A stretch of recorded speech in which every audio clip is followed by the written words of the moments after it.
Just before we get started with today's video, I do want to give a quick plug to my podcast, The Casual Criminalist. We cover a lot of crimes, criminals, bad things on this channel because apparently you guys love the darker stuff. Well, eat your black heart out because now I have a long form, about an hour-long weekly podcast covering some of the darkest things that I could find. From the UK doctor who was the worst serial killer in history to the time an American socialite allegedly murdered her best friend with her car and then totally got away with it, allegedly. And much more. It's also pretty laid back, more freeform than this show with the occasional laugh because isn't death hilarious? Weekly shows wherever you get your podcasts, there are links below. It's a cliche at this point that politicians are not necessarily trustworthy. You could expect that on a long enough timeline, you're going to hear a story on the news about a politician caught in a lie, caught stealing something, or caught doing some other nefarious and otherwise underhanded deed. The breadth of crimes committed by politicians that we normally are used to, though, stays in the realm of non-violence. But every once in a while, something goes extremely wrong, and politicians commit murder.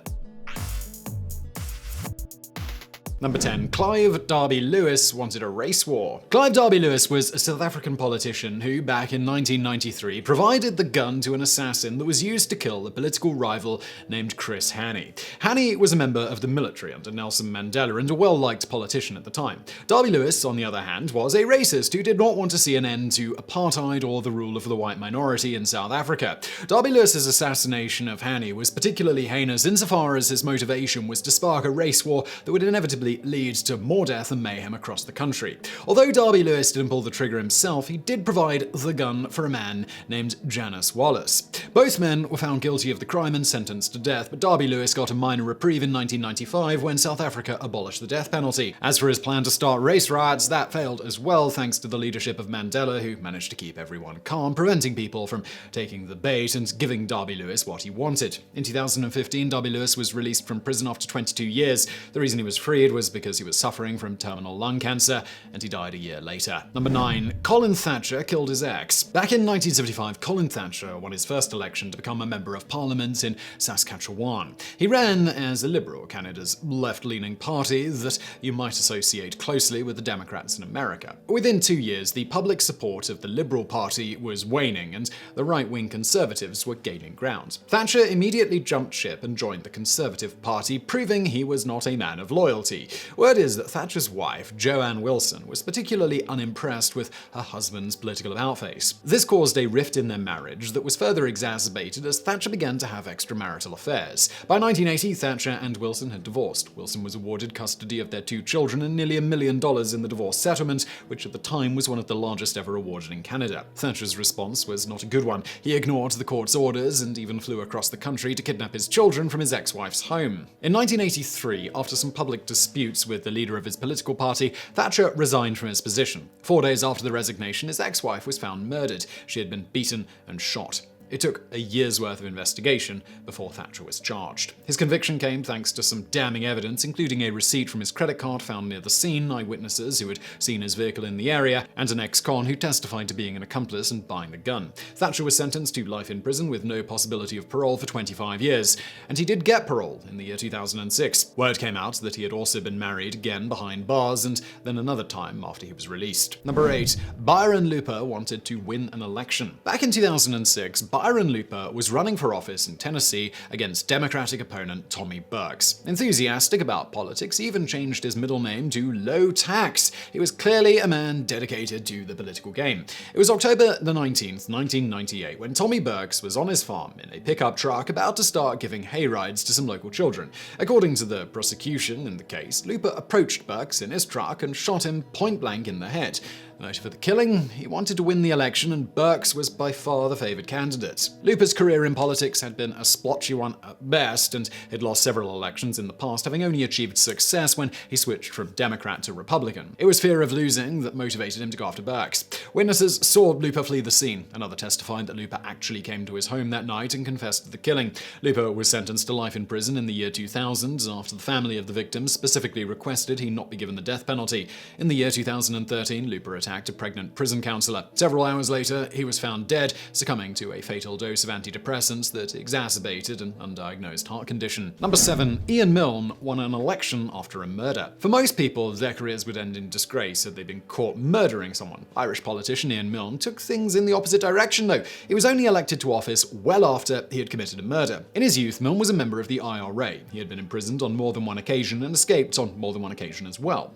Milne's early crimes ranged from stealing a police car to carrying explosives that actually blew up another car. At one point, he was called one of the 3 most wanted men in the country. In 1977, Milne murdered British soldier James Spear and was sentenced to life in prison. He was released in 1992. In 2005, he decided to run for office in Northern Ireland and he won the election. Since that time, he served in various branches of government and continues to this day. In 2019, he was elected to Mid-Ulster District Council. Number 6. Thomas Lee ordered a killing. Thomas Lee was born in 1880 and spent several years in politics from 1917 until 1928 in Australia. In 1922, when Lee was operating as the Minister of Justice, he took a trip to Australia and met a woman named Maggie Brooks. However, they were both married at the time. Brooks's husband soon passed away, stung to death by bees of all things, and she and Lee began to have an affair. By 1928, Lee's political career was over, some of his rivals mysteriously dead in the meantime, and he returned to England, where he'd been born. He took Brooks with him, leaving his wife behind, and the two of them started life over in the new country. Things went downhill from there. It was in 1946 that Lee had become convinced 66-year-old Brooks was cheating on him with a 35-year-old barman named John Muddy. There was little evidence the two had anything more than a passing acquaintanceship, but Lee was sure. Lee formed a deranged plan where he convinced both the foreman and a former wrestler that Muddy was blackmailing Brooks and extorting money from her. He told the other two men that they needed to help him abduct Muddy so that they could force him to sign a confession which would get him to leave Brooks alone, then give him some money to leave the country. No one was supposed to get hurt. Instead, Muddy's body ended up in a chalk pit, having been beaten and strangled. Lee and an accomplice were found guilty of murder. Lee would not face the death penalty as he was found criminally insane and sentenced to a mental asylum. He died shortly thereafter of a brain hemorrhage. Number 5. Alberto Santofimio was convicted of assassination. Alberto Santofimio once served as the Justice Minister in Colombia. He also served time as a senator and threw his hat in the ring to be president on more than one occasion, though he never won. Word is he could have actually won the 1982 election, but he stepped back to allow Alfonso Lopez Michelson to run instead. In 1989, he was a potential presidential candidate again when another candidate, Luis Galen, was murdered. Santofimio's name was mentioned at the time as a suspect, but nothing came of it until the year 2005. It was then that a man, only known as Popeye, gave evidence that Santofimio was behind the murder, in direct opposition to earlier testimony he had given. Popeye was one of Pablo Escobar's assassins and was in prison for the Galen's murder when he rolled on Santofimio so many years after the fact. In 2007, Santofimio was found guilty and sentenced to 24 years in prison. The next year, this decision was overturned, but in 2011, the Supreme Court in Colombia upheld the sentence, and Santofimio was sent to prison for the murder again, as well as his involvement in 2 other murders that happened at the same time. Number 4. Anant Sen Yadav was sworn in prison. Proving that some people can succeed no matter what, Indian politician Anant Sen Yadav was in prison for a string of charges ranging from extortion to murder in 2007. At the same time, he managed to win an election and become Minister of State for Food Processing. The court refused to let him out of jail for his swearing-in ceremony. In 2011, Yadav was again convicted, this time of murder and kidnapping, but was later acquitted. Number 3. Pappu Kalani ran a crime syndicate. The city of Ulhasnagar is located in the metropolitan Mumbai area and has a history as being a hub of criminal activity, noted for its extensive production of counterfeit goods. It was here that Pappu Kalani was known for his criminal activities even before he first won election in 1986. Since that time, he has had unusual success in winning elections, despite the fact that during some campaigns he was actively serving prison sentences for murder. In 2013, he was given a life sentence for a 1990 murder. That conviction was overturned in 2017, but he was still serving time for another murder committed a few weeks later. There are reports from people that lived in the same town as Kalani that you could expect to hear a shootout every Tuesday, as that would be the day of the week Kalani would settle scores and kill somebody. Number 2. Foong Nguyen assassinated his rival. During the 1990s, in Canberra, Australia, Foong Nguyen and John Newman established themselves as bitter rivals in the municipal political landscape. Ngo, a Vietnamese immigrant, was often the subject of Newman's ire, as he believed Ngo was involved in organized crime with Vietnamese gangs. Ngo, for his part, felt Newman was racist and was targeting him specifically for being Asian.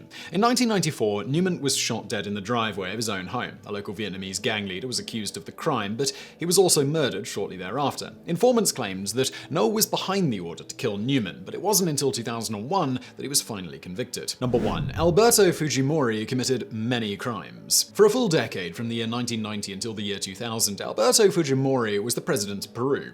It also seems that during that time, he committed just about every crime you can imagine a politician committing. He was prosecuted for crimes against humanity in 2008, but despite that, he still had a two-thirds majority support for his policies in Peru.